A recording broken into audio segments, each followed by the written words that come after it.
Ivoiriennes, Ivoiriens, chers amis de la Côte d'Ivoire, bonsoir. Il y a 48 heures s'est déroulé dans notre pays un exercice électoral. Cet exercice électoral a eu lieu dans un climat de peur et a été marqué par une faible participation, visible par et reconnue de tous. Mais avant tout propos, permettez-moi de m'incliner respectueusement devant la mémoire de tous ceux qui ont perdu la vie pour avoir osé exprimer leurs opinions, ainsi que le leur permet la Constitution ivoirienne. À leur famille, j'adresse mes plus sincères condoléances, ainsi que celles du PDCI-RDA.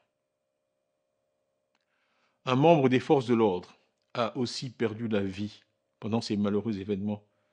J'adresse nos condoléances attristées à sa famille et à ses proches.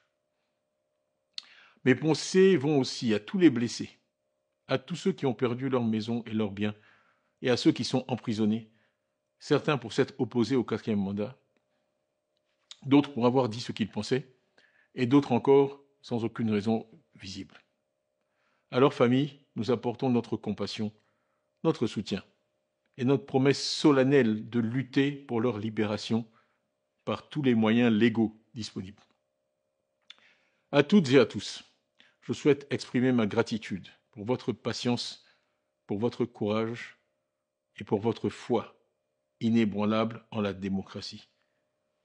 Merci de tenir bon.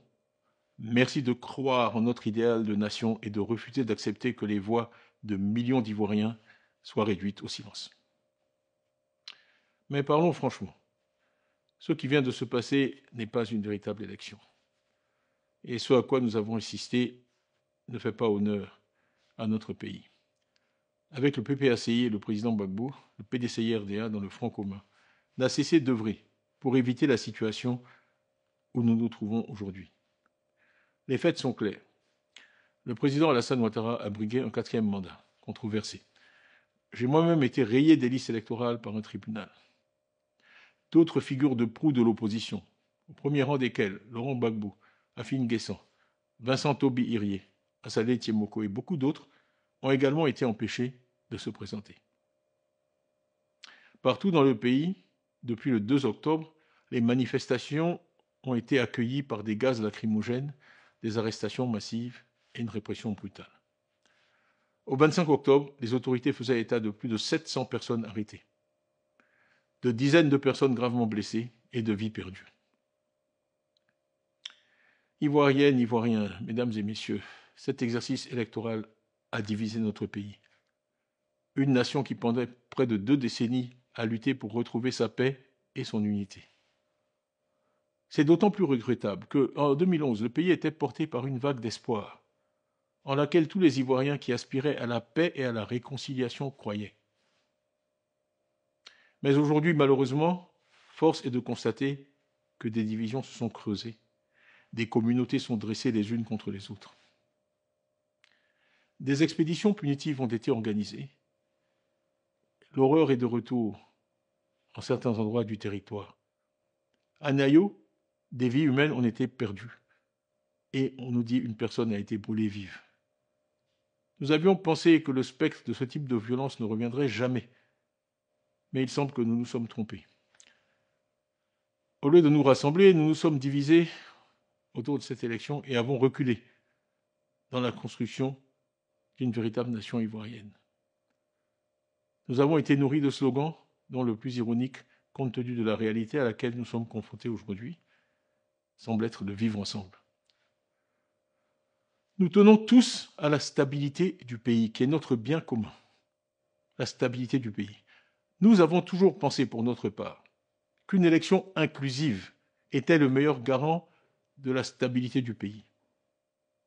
Et que la continuité, rassurante en apparence, pouvait conduire à l'instabilité, car la soif de changement du peuple ivoirien était réelle.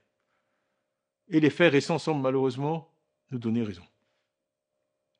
Le taux d'abstention que certains tentent aujourd'hui de manipuler est en réalité le verdict du peuple, un rejet silencieux mais puissant d'un exercice électoral peu crédible auquel la grande majorité des Ivoiriens a refusé de participer avant-hier.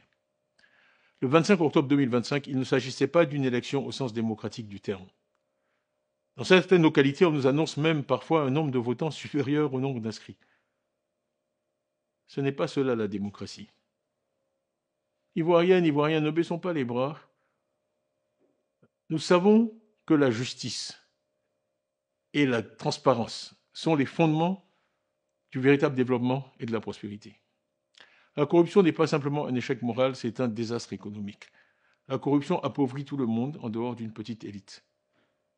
Si les milliards financés par vos impôts et parfois détournés par certains s'investissaient en Côte d'Ivoire plutôt que dans des immeubles et propriétés à l'étranger, notre pays irait mieux et l'abstention ne serait pas à des niveaux records. Des routes dans le nord et dans l'ouest, à Soubré, des centres de santé dans nos villages, des écoles de qualité pour nos enfants auraient été construits. Nous ne pouvons pas permettre que les richesses de notre nation soient détournées alors que notre peuple vit dans la misère. C'est pourquoi aujourd'hui, j'appelle toutes les forces vives de notre nation, les partis politiques, la société civile, les chefs religieux, les chefs traditionnels, les jeunes et les femmes surtout, à s'unir. Nous rejetons la violence. Nous rejetons la violence parce que nous croyons au pouvoir de nos idées, à la force de l'unité et non au langage de la peur ou des armes. Il n'y a qu'une seule façon de vaincre la fraude, la transparence et les faits. Là où règne le mensonge, nous apporterons des faits. Là où règne la peur, nous apporterons de l'espoir. N'ayant pas participé à cette élection, nous ne nous interdisons pas pour autant d'agir. Pacifiquement, courageusement et tous ensemble, nous allons reconquérir notre démocratie. Depuis mon élection à la présidence du PDCI-RDA, j'ai dû affronter une série de procès et procédures. Il semble que nous allions vers de nouvelles procédures me concernant, selon lesquelles j'aurais lancé un appel à l'insurrection le 18 octobre. Je renvoie chacun au message que j'ai publié ce jour-là, message écrit, anniversaire de la naissance du président Houphouët-Boigny, où je disais « Évitons, pendant qu'il en est encore temps, la voie sans issue créée par le règne de la manipulation, de la violence, de l'injustice et de l'exclusion. Jamais il n'est trop tard pour dialoguer, la paix est encore possible. Agissons maintenant, le monde nous regarde, l'histoire nous jugera. La Côte d'Ivoire de Houphouët-Boigny, notre pays bien-aimé, doit rester un pays de paix, pour que l'âme, dans son caveau, du Père fondateur repose en paix.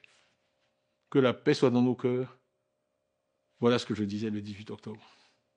Ivoiriens, il ne faut pas désespérer. Dans aucun pays, la démocratie n'a pu s'établir sans avoir à surmonter une résistance farouche de la part de régimes autocratiques. Je saisis l'occasion pour appeler à nouveau le pouvoir au dialogue. Nous sommes en effet dans une impasse. Seul le dialogue peut nous permettre d'en sortir. C'est le souhait, en tout cas, de la majorité des Ivoiriens. Un dialogue sincère nous aurait évité les incidents et les pertes de vies humaines que nous venons de vivre. Il n'est jamais trop tard pour bien faire, et j'espère donc que les autorités entendront cet appel. Les morts, les blessés, les prisonniers, les rancœurs sont la conséquence du refus du pouvoir d'entendre l'appel lancé par l'ensemble de la société ivoirienne, y compris même parmi leurs partisans. Le dialogue auquel nous convions le pouvoir doit aboutir à des engagements fermes de toutes les parties prenantes pour garantir dans la durée l'unité de notre pays et la paix dans l'expression et le respect de toute notre diversité. Une autre Côte d'Ivoire est possible, une Côte d'Ivoire que nous construirons ensemble. Au PDCI-RDA, nous prenons cet engagement solennel. Notre parti a une vision cohérente et de long terme, un projet pour une Côte d'Ivoire réconciliée, moderne et unie. Je salue ici et remercie tous nos militants, tous nos partisans pour leur courage et leur détermination. Nous continuerons à nous battre pacifiquement, non pas avec des armes, mais avec de l'espoir. Non en divisant, mais en rapprochant et en réconciliant. Ivoiriens, chers amis de la Côte d'Ivoire, nous venons de vivre un moment de notre histoire qu'ensemble, nous transformerons, j'en suis sûr, en un moment d'éveil et de renouveau. Engageons-nous donc à nous battre pacifiquement pour une Côte d'Ivoire qui appartient à tous, sans distinction d'origine, de religion, d'ethnie ou de culture, dans le respect de l'état de droit. Notre cause est juste, c'est pourquoi elle prévaudra. Ensemble, nous retrouverons notre démocratie. Ensemble, nous restaurerons notre dignité. Ensemble, nous construirons cette Côte d'Ivoire réconciliée que nous savons possible. Vive la Côte d'Ivoire, que Dieu bénisse la Côte d'Ivoire.